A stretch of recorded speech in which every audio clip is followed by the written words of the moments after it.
In these problems, we're dealing with these little figures where you take one angle and then you have another ray coming out of somewhere in the middle, and it splits it into two angles.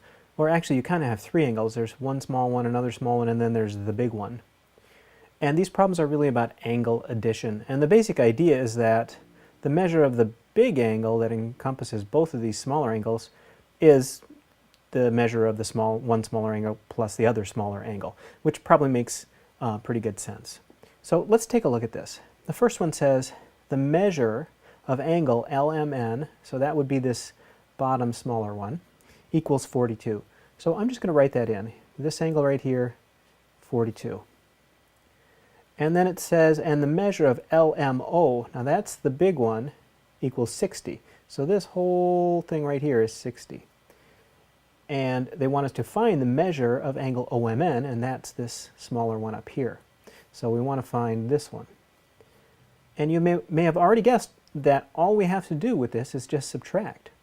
60 minus 42 is going to give us this measure right here, and I think that's going to be 18. So the measure of OMN is 18. Let's look at another one.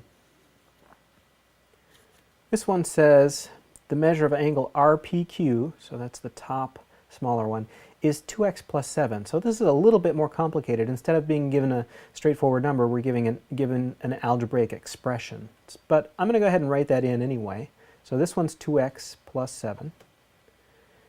And then it says, and the measure of angle OPQ, so that's the smaller one on the bottom, is 8x minus 4. And the measure of the angle RPO, so that's the whole thing, is 63. Okay, I've got all my information written in now. It says, find the measure of angle RPQ and the measure of angle OPQ. Those are the two smaller ones. So we need to figure out what 2x plus 7 is and what 8x minus 4 is. And we're going to use the same concept we used above, and that concept is the smaller angle plus the other smaller angle equals the big angle. And if we set that up like an algebraic equation, we can actually solve this for x. So that's what I'm going to do first here. Give myself a little room. We're going to say 2x plus 7, that's the smaller angle on top, plus 8x minus 4, that's the smaller angle on the bottom, equals 63. So now I've got some algebra to do. The first thing I'm going to do is combine like terms. I got a 2x and an 8x, that's 10x. And then actually I've got a plus 7 and a minus 4. That ends up being a plus 3. So I get 10x plus 3 equals 63. Then I'm going to subtract 3 from both sides to get the x term alone, and I get 10x equals 60, and I divide by 10 to get x equals 6.